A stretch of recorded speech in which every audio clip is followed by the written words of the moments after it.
Thank you for stopping by to listen to my dad, Larry Witcher, otherwise known as the Professor of Useless Knowledge. I hope you enjoy it.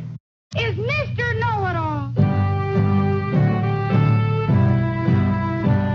Okay, let's get the professor in here. Come on in, Larry. Well, now, can you hear me? I can hear you now. Well, you can hear me now. Glenn's going to have to learn like a lot of folks. They call you on the cell phone. Yeah. Then they keep on doing what they were doing, and before you know it, the phone's 2 or 3 feet away from their mouth. Oh, yeah. And you can't hear nothing they say. Yeah. Yeah. You're going to have to make another change on that, I think. They're going to have to glue the phone to their ear. They'll be all right. Because I do want to be heard this morning, because we got two World War II soldiers this morning to salute. Okay. Tommy Dillard. Oh, yeah. Lives out on Tommy Dillard Road. I know Mr. Dillard. He'll be 89, December the 18th. He was in the Army, and he got his training at Fort Knox, Kentucky, and he wound up in the end even in the Korean War. So want to say a big salute to Tommy Dillard, and then we're going to salute his Uncle Jack Dillard. Oh. His Uncle Jack, he got his training. He was in the Monroe National Guard, same one that General Hearn was in. And when they got called over, he wound up at the Aleutian Islands, and he is 94 years old. And so we want to salute Tommy Dillard and Jack Dillard today. Okay, all right. So we got them saluted, and we're proud of both of them and everybody that served in World War II. You betcha. And somebody got after me the other day, said, you're talking about all these kid games. Said, what happened to jacks? Do you remember doing jacks? Yeah, jacks, where you bounced the ball and picked up the jacks, yeah. Yeah, now, that's serious in some places, Julio. Is it really? Yeah, back in some of the African tribes picked their next leaders by jacks.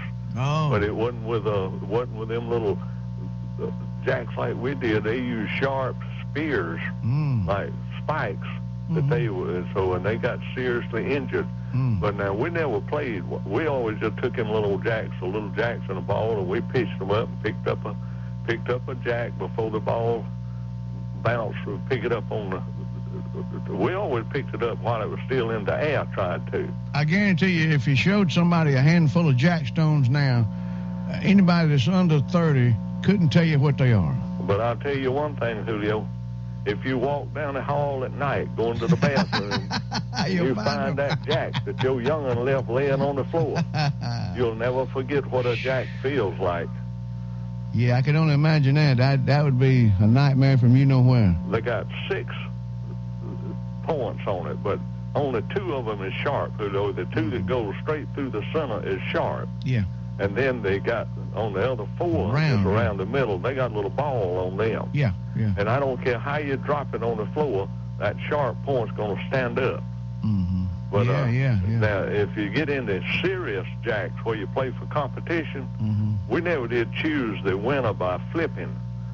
And you don't even know what flipping is, probably. Flipping? How do you do that? You take your jacks and you put them in the palm of your hand, in a cupped hand. Now, this is competition jacks. You turn your hand over so quick until you let the jacks land on the back of your hand. Oh, okay. And the one that gets the most land, then you do it again, and to the palm of your hand, and the one wind up with the most jacks in the hand, then they're the one that goes first. Oh, I never did know that now. And then you start off doing onesies. Yeah. Then you throw the ball in there, and they let the ball bounce one time. The professional do. You throw the ball in the air, you pick up a 1 jack, let it bounce once and grab it. Then your purpose there is to pick up every jack, have 10 jacks, one at a time without missing a single one of them. Then you go to 2s and 3s and 4s and all. But if you miss one, then your opponent, he gets to start. Okay. So, but that's man, you never did get that good. No, I never did. We never played and kept a score or anything. Well, the score was the one that picked up all the jacks. Yeah, but I mean, what I'm saying is we never did keep a score either. Never was a group of us. Just me and a buddy of mine would see if we could do that. Now, somebody did have mercy on us for the end, Julio. They made the jacks out of plastic. Oh, is that right? That helped your feet. But if anybody ever stepped on the Jackson, you'll never forget what it felt like.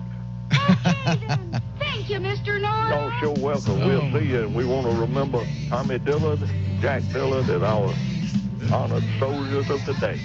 All right. Thank you so much, Larry. We appreciate you here. See you tomorrow.